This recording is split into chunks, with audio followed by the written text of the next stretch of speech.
All right, and then now we'll be moving to the marketplace, and I will also be doing the marketplace. As mentioned, in this month, we're doing Navigating Your Career, and we will be doing mainly 4 themes across the weeks. Last week, we spoke about getting started. This week, we will be speaking about building your career, and then we have 2 more other weeks.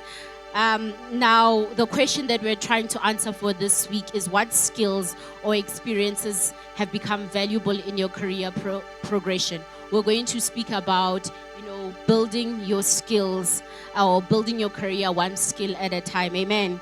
And there's a quote by Alvin Toffler. He says, "The illiterate of the 21st century will not be those who cannot read and write, but those who cannot learn, unlearn, and relearn."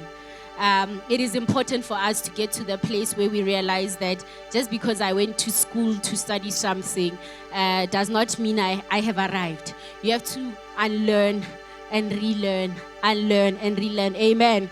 So I've just went and I've looked at the World Economic Forum. They've published a document on the future of jobs, and what they've highlighted is the top 10 skills, or rather, let me say the top skills that one will require in 2023 in order to, to make it in at the workplace. And if you look, the core skills, which is the first graph, just indicates what are those specific skills. The second one says what proportion of the companies that were actually interviewed actually possess those skills.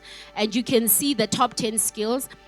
They fall under cognitive skills, they fall under self-efficacy, technological skills, and then of course there's also the, I think the last one is the working with others skill. So there are 8 categories, and in total 4 categories make up the top 10 of those skills. And as you can see, there's analytical thinking, so your ability to break down problems and solve them systematically. Then there's creative thinking, resilience, flexibility and agility, motivation, and so on. And it ends up with the quality control part of it, which then includes it's a management skill type of thing. And one of the interesting things is that initially, when they had done this in 2018 and 2020, analytical thinking was 35 and 38% above creative thinking. But when they did this report in 2023, they found that that gap has decreased to 21%, meaning creative thinking is becoming critical as a skill. So your ability to bring yourself, to bring your unique self to any challenge is growing, and it matters. Amen. And then if we move on, they then have the skills evolution. So they say from 2023 to 2027, what is the skills going to look like, and where is a lot of the, the focus going to be for organizations? And as you can see, the same set of skills that we had previously in 2023 are going to keep being the ones where a lot of the focus for companies is going to be. And then if you then move on to the next slide, it then says, and where are companies going to actually spend money from a reskilling perspective and an upskilling perspective? And again, those same skills show up. And what this means for us is that there's a certain amount of skills that are going to matter. And figuring out what those skills are and how to acquire them is a very important thing. Amen. And so if we move on, last week, for those of you who are here, I introduced you to 19 amazing individuals and, just spending this time to take you through their journey. And so what I did is I asked all 19 of them, what are the skills that have been core to them navigating their career or for their career projection?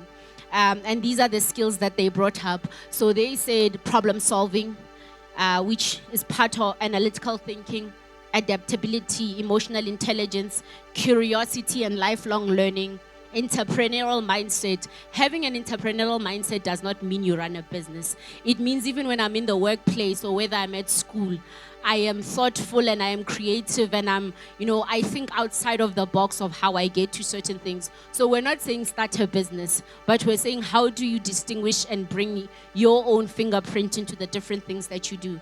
There's people leadership. People leadership is not management. You can manage people and still lack people leadership. People leadership is about authenticity, it's about care, it's about empathy.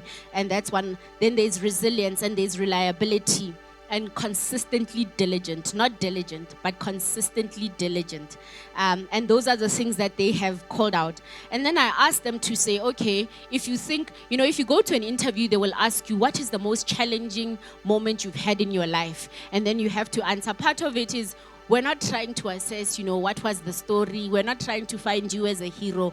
We're trying to find out what skill set did you use to resolve that, because we want to see it's something that will be repeatable. If you tell me, no, I just drove over Dawn and I arrived at the, whatever it is, the victory, I'm like, this one's going to kill my teams. We want to see what skills do you use. And so I asked them, I said, what challenges have they faced and what were the skills that they used to resolve those? And I'll just share maybe two of them. One was, Harmony had said to me, that she had a challenge where she has to work with all these different people in healthcare in order to innovate solutions. And part of that is that she said, because they have so many different opinions, she had to then figure out how to drive constructive conversations. And that's a skill about how do you work with other people? How are you able to navigate when people are in disagreement with you? One other one is around, Shingi had mentioned that, she was in corporate law and wanted to shift to public law, and people didn't seem to agree with her. But instead, she opted to be like, I'm going to go in an unconventional route. What that required of her was curiosity. So remember, curiosity and lifelong learning, adaptability, because it was not always easy. All her sponsors said somewhere else, and now you're going somewhere else. And also resilience to say, even when the path was not working out, how do I remain resilient because I've picked this? Amen.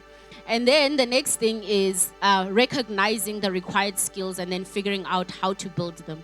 So then I asked some of the people, I was like, well, how did you find out, like, what skills do you actually need and how did you go about finding them? And again, I'll just share two. One was a guy, he's an actuary by background, so you can already tell this guy is super, super smart. So what else could he possibly need? But he said he wanted to learn strategic thinking because one of the things is that he one day aims to become a CEO. But he knew in the actual space he's not going to get that, so he moved to management consulting. And what that did is that it allowed him the experience to learn about how to become a strategic thinker. One other guy said for him it was communications. He felt overwhelmed, public speaking. He felt overwhelmed being in the crowd of people. And he said, how he built that was he had to gradually expose himself to opportunities that allowed him to, to speak publicly. And he says with practice, he became better and more confident. So as you can see, all of these people, you're not going to always find one solution of how you learn your skills. Amen. And so the last thing is, I just want to emphasize there are many places and opportunities that can help you to learn your skills. Sometimes for some of us, we think it's at work, and so I need to find a job to be able, to build the specific skill. So for instance, at home, when your parents give you tasks to do, how you do those tasks also determines your ability to learn certain skills. At school, when you're given certain work, how you do those different, whether it's the different activities that you do, also build certain skills in you. And so it's important to realize that there's not just one place for you to learn. There are multiple places. And so the only challenge I would pose to you is to say, every single place you find yourself in, figure out what is it that I need to learn, and therefore how do I apply myself. Amen. Thank you. And I would like to just call on Pastor Dawn to come and do the generosity teaching.